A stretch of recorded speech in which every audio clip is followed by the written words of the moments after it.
This is one of the most crazy stories on the whole planet right now. You got this huge uprising of gangs, of criminal organizations in Ecuador.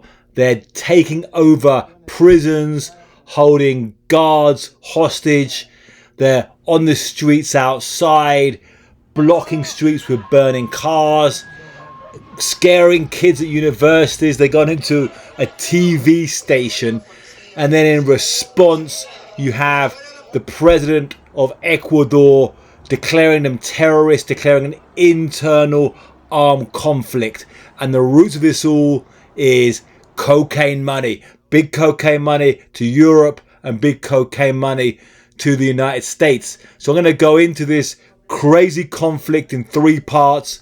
In the first part, I'm going to talk about really what's been going on in the last few days. In the second part, I'm talking about the roots of this problem, what's causing it. And in the third part, I'm going to look at where it's going. Now, this video was what really put the incident on the world stage. You have 13 gang members going into a TV station, barking orders at the presenter, saying, you know, tell them the police to back off, so we've got bombs, holding people down, shooting a cameraman in the leg. Now, one thing, although this obviously is terrifying, is also see that these gang members are fairly amateur. They got like pretty cheap guns instead of the top AK-47s, these kind of makeshift explosives and fireworks. Some of them just on their faces wearing like masks you'd use against, in the pandemic and that kind of thing. And when the actual police went in there, there was about 15 minutes of live broadcast with these gang members in there, and this causing this big world sensation. And then a special tactical team of police went in there, and some of the gang members went and hid, didn't really offer any resistance, and then the police easily took them out. So you can see these were not the A team. However, the gang members do have some very heavily armed guys like these guys from a video a couple of months ago. You can see they've got much better rifles and even looking just way more uniformed in a sense, with better masks and better equipped, and they could really cause trouble. So I think we can conclude that the guys raiding the TV station were like cannon fodder. They knew they'd be arrested, while some of the other more serious gang members, cartel members, were on the streets kidnapping police officers, causing mayhem and really causing pressure on the government. Now, this crisis began on Monday, January the 8th, when there was an attempt to go into the prisons, which are overcrowded and chaotic, and with many gangsters controlling them. And the new president, Daniel Noboa, ordered the troops to go in there and move top prisoners to secure unit. However, they arrived for this prisoner known as El Fito, one of the major gang leaders, and he was not there. He had escaped or bribed his way out. So they immediately, this raised the alarm. They said, we have to find him. A wanted posters sent thousands of troops, police and soldiers to get him, and sent many troops to the prisons to try and restore order there and stop these escapes. But that immediately then was not easy to do. The prisoners rose up in response and started taking police officers, soldiers, prison guards hostage, making them read these messages out. Now, a lot of the crisis then hit the streets, particularly in the city of Guayaquil on the Pacific coast, the real epicenter of the gang problem and drug trafficking problem. And that was where people were torching cars and really just causing chaos and terror on the streets.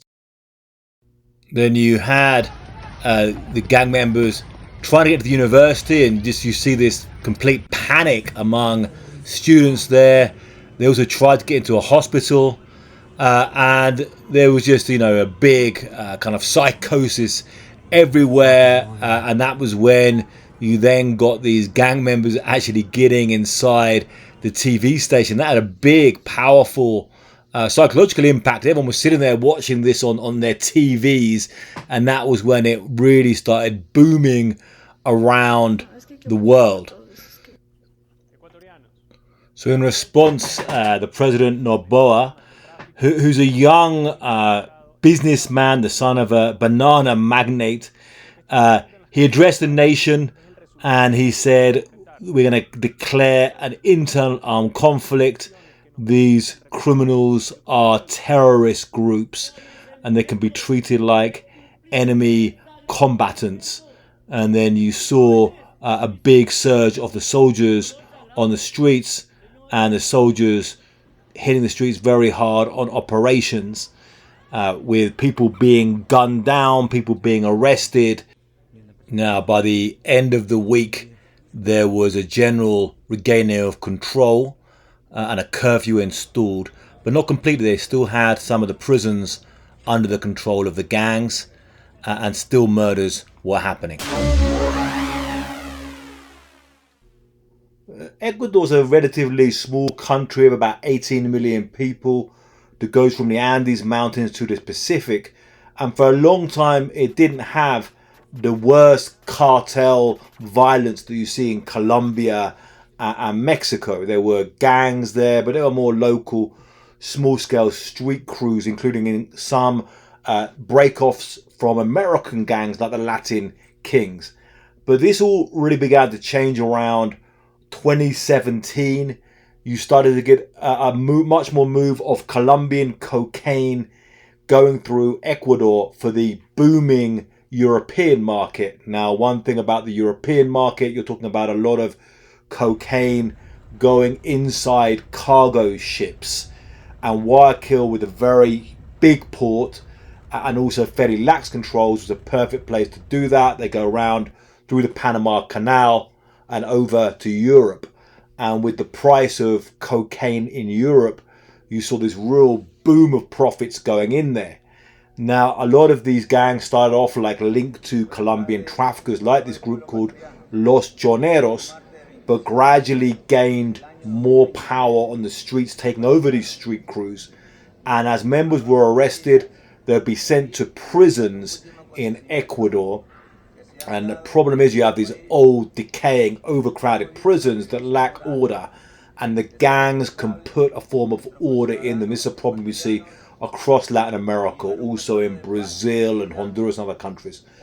So the Choneros and other gangs put order in the prisons, and this allows them to become their headquarters, where they start controlling the streets. At the same time then, as they grew in power, they started to work with the Mexican cartels. You had the Sinaloa cartel working with the Choneros.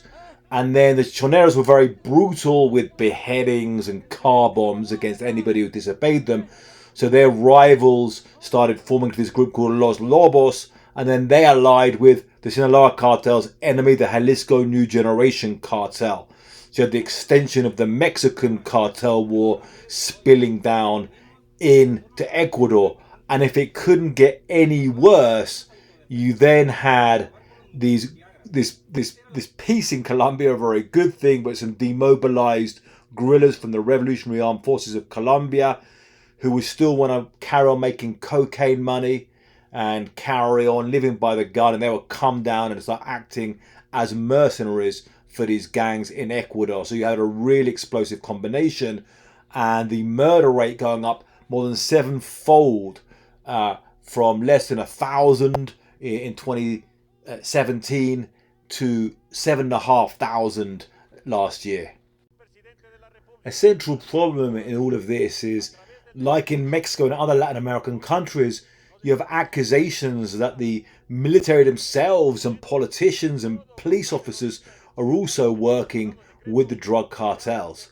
A politician who really stood against this and cried out against it was Fernando Villavicencio, a former journalist. He came up, and you could see him in a rally last August after he was threatened by the Sinaloa cartel and Los Choneros for making these statements, and he was saying, people say I should be wearing a bulletproof jacket, but I won't need one. You are here, we're a brave people, He made these very kind of brave statements saying like, "Come on, the drug trafficking bosses, come on, the sicarios," and tragically, after making these statements in August, he was giving a last rally in a high school in Quito, the capital of Ecuador, when he was gunned down, shot dead. Now, this seemed a very professional assassination by kind of hardened killers. They shot him at a distance with high-power rifles, and this, created another real red alert about where Ecuador was, where it was going. A group of Colombians were arrested for this hit, and then they were themselves murdered in prison. The election as well that was happening because the other former president had been accused of embezzlement. They tried to impeach him. And in this atmosphere was when Daniel Noboa took power in November, and then very quickly has come to face this new crisis.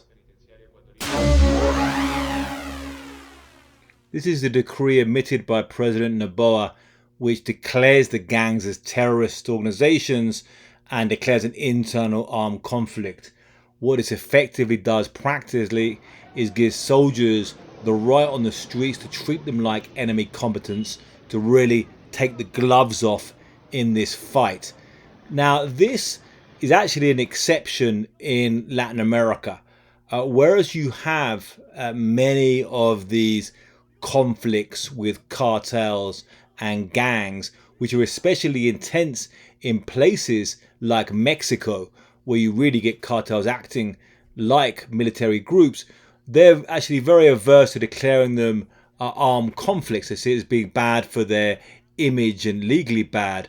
So Noboa, by doing this, is taking a more hardline position, and this has generally been applauded and supported by many people in Ecuador and across Latin America, where people are having these problems.